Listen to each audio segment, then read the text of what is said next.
So in this video, I'm going to teach you how to set up your cameras, how to animate them, pans left to right, and also how to utilize the motion path tool. So the motion path tool will allow us to create any object, and that particular object will follow along a path. Okay, so first things first, we'll create a camera. We'll create camera, and it puts that camera right there in the center of my scene. Okay. Now, I like to have side-by-side windows. So, in your toolbox, there's this little button here. And we'll go to Panels, Perspective, and then there's my Camera 1. Okay. Now, this is my perspective camera, and in my perspective camera, I can drag the camera 1 and move it left to right. Alright, so next thing that we want to do is turn on the film gate. Okay, the film gate allows us to see what's going to be in our shot.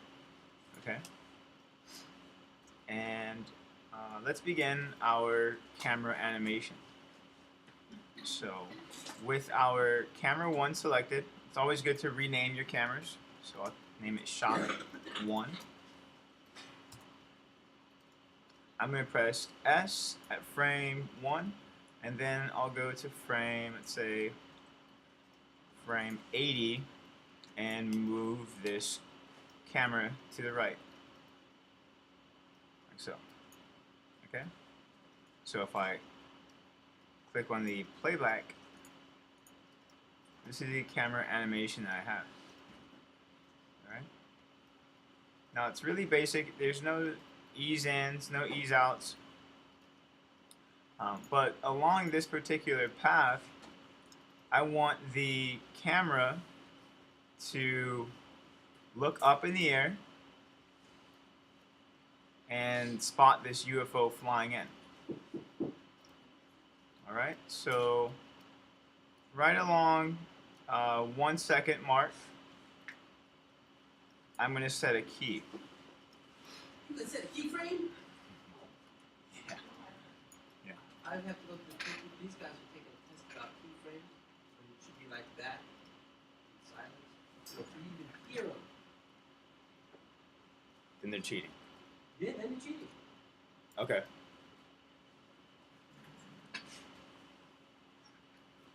So frame 1 to frame 24, I set a key. I just pressed S. I didn't move the camera at all, because I know that from frame 24 to frame 42, I want this guy to look up in the sky, like so, and then I want him to eventually look back down at the object that flies by. Alright, so let's play this back and let's see what happens. Let's see what it looks like.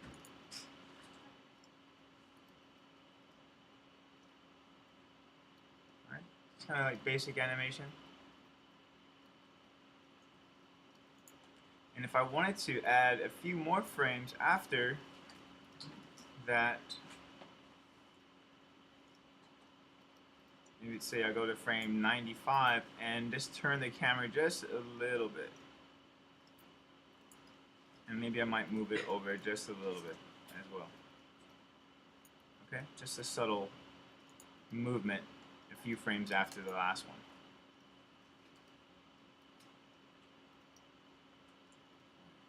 I think that when it looks up in the air, it feels a little bit too abrupt. So I'm just going to rotate this. Actually, at frame 24, I'll move the camera, I'll tilt it up just a little bit. Alright?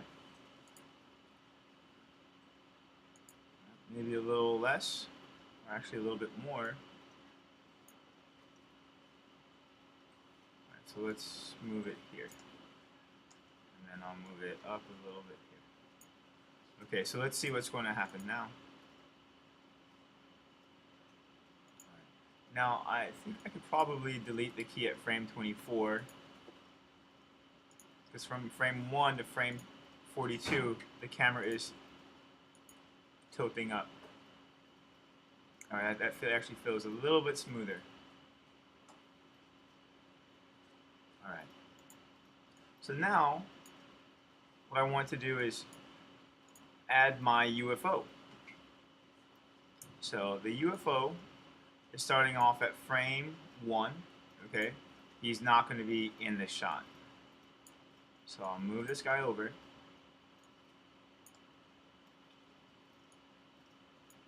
And he's right here. Out of the shot. I'll press S to set a key. I'll scroll over.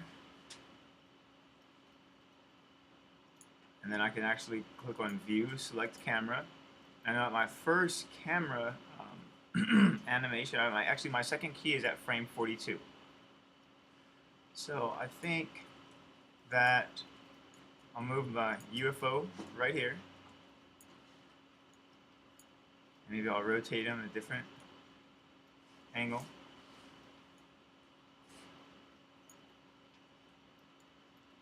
And press W and I'll move my camera right here. So I'm trying to keep in mind the rule of thirds. Alright, exactly where the object is placed in this shot. And then I'll move him down.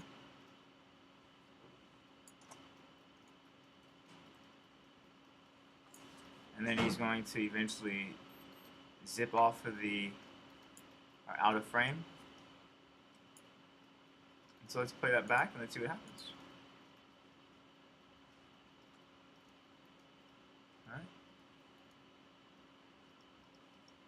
Pretty basic animation. Now, I want the camera to zoom in on this object from this shot at like frame 25 to frame 42. So with my camera selected, actually let's start from frame 20 to frame 42. So on the right side of my screen there is the focal length. So I'm going to right mouse click on focal length and then click on the word key selected. Alright. And then I'm actually going to go to frame 1 and go to key selected. So from frame 1 to frame 20 the focal length is stay the same, but from frame 20 to frame 42 my focal length is going to increase. So now that UFO is much closer to the camera, and then I'll right mouse click on the focal length and then click on the word key selected. So let's scrub back and let's see what happens. Right. So I'll press play, frames in, and then maybe from frame 40 to let's say about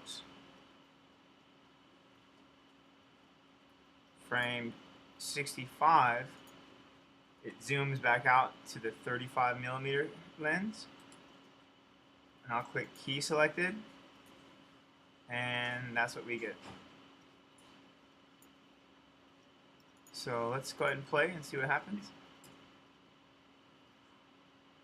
Alright, pretty cool. Alright, so we see a UFO coming in, and then it speeds off the screen. Now if I wanted to change the speed of that UFO, I can maybe at frame, let's say, I'll take the frame at frame 98, hold shift left mouse click and drag and bring it closer to frame 75.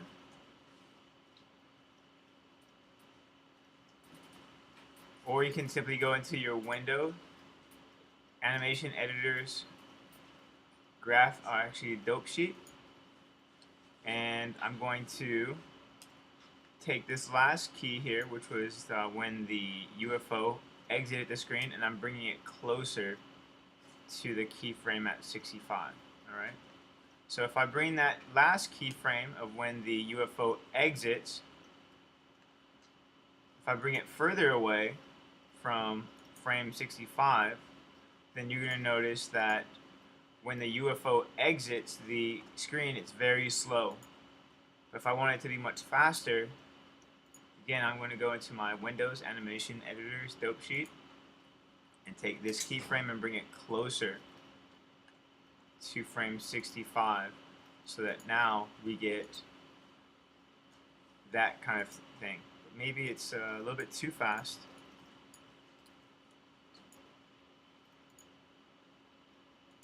Okay. Now, another trick I want to teach you guys is called the motion path. All right, a motion path is pretty much a curve that we create in our scene. So I'm going to create a motion path along the floor of this object, of this ground. So we turn it into a layer, and I'm going to go to Create Curve Tool, EP Curve Tool, and I'm just going to draw this line like this. Right? So there's my line, as you can see, pretty straightforward. And I want to have an object traveling along this path. Okay, I want to have an object traveling along this path. So, whether it's a car or a vehicle, any sort of vehicle, or a person, we can tell that particular object to go from point A at the beginning of this curve to point B, which is the end of the curve. Alright? So we're going to attach an object to this curve. So first thing I want to do is go to Create, Polygon Sphere, and there's my sphere. Alright? Now, I want to make sure that the base of this sphere is going to be on top of this ground plane. And the way I do that is moving my center pivot by pressing and holding D and moving this down. Alright, so now this object will be on the floor. Okay, so with this object selected, I'm going to hold Shift, select my curve, and I want that curve to be attached to this object. So I'm going to go to the Animation drop-down menu, Constrain, and then we're going to click on Motion Path, attach to Motion Path option box, and I'm going to click on the Start to End, and I want this to end at frame 100. So now I'm going to click Apply, and you're going to notice that this object is attached to this curve. However, it's kind of facing the wrong direction. Alright, so this is good for like airplane scenes, or just anything, helicopter scenes. So I want the front axis, which is the front of this object, to be the red arrow, as you can see. But right now it's set to Z, so the front is going to be X, and the up axis should be the Y. So now let's hold Shift, select the curve, and then there we go. And click Close, and now when we press play, see? So now it goes there. Now the cool thing with having that curve is that we can move that curve. So let me stop this animation. I can move these points like this, right? The control vertex points, and then the object will go over that, right? So it's like a roller coaster ride or something. Now, let's say this thing had wings. I don't know. This is like a really awkward flying object. But let's go to my front view so I can see that I'm selecting the right number of faces, and I'm just going to give this thing wings. I don't know why, but let's do that. And let's press Control E. I'll press R, which is a scale tool, and do that. Yes, these are wings. These are the best wings you've ever seen on any sort of object. I know. Okay, so these are my wings. Now, what I can do is simply, alright, so watch, when I press play, you're going to notice that those wings are like parallel to that line, right? They're following that line. Now, I'm going to stop this, go to frame 1, and in the channel box editor, these are constraints. So I'm going to highlight the X, Y, and Z rotates, right mouse click and hold, and go to break connection. Now what's going to happen now is that that object is facing, it's no longer facing the same rotations of that curve. It's no longer constrained to that. You're like, why? Okay, so why did you do that? Well, if we have an airplane scene, right, or anything else, we can simply add our own animation. So let's say I want to rotate this guy here, rotate it like that, and then press the S key. Alright. So I think, alright, I actually have to,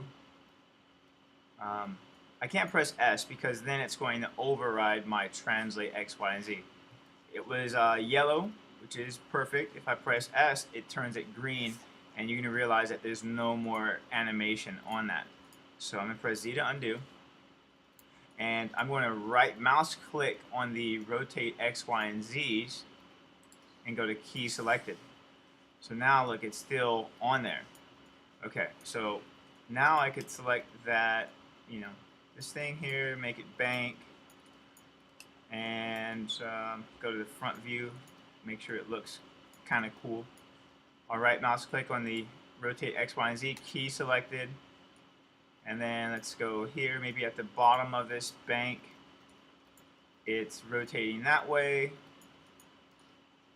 you know, maybe towards the floor or something, kind of like a roller coaster ride. And I actually turned on my auto key, so anytime that I move this object, it's going to set a key on my time slider. So if I do that, you're going to see it sets a key automatically. And I don't necessarily have to go into the channel box editor, right mouse click and press key selected anymore, because it's going to do it for me automatically. Alright? Okay, so let's look at this animation. Let's see what happens now. See? See how it like rotates? It does its own thing. It's kind of cool. Alright, so that's how we create a motion path. It could be used for anything, you know, objects dropping out of kitchen cabinets. Maybe you want it to go along a perfect line. You can change the start and end frame in your attribute editor by changing the position marker to 50, and now you can see that it changed from frame 50.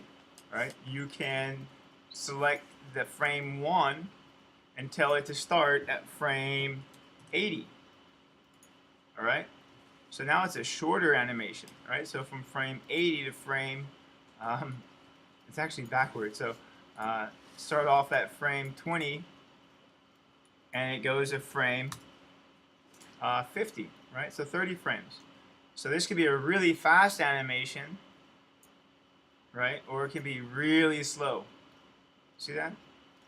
So I would definitely use the motion path to help you out with certain types of animation. Alright, so we covered how to create a camera with you know, zoom ins. Look at that guy flying in the background. With some zoom ins and how to rotate the camera to create more dynamic angles. So I hope you guys enjoy.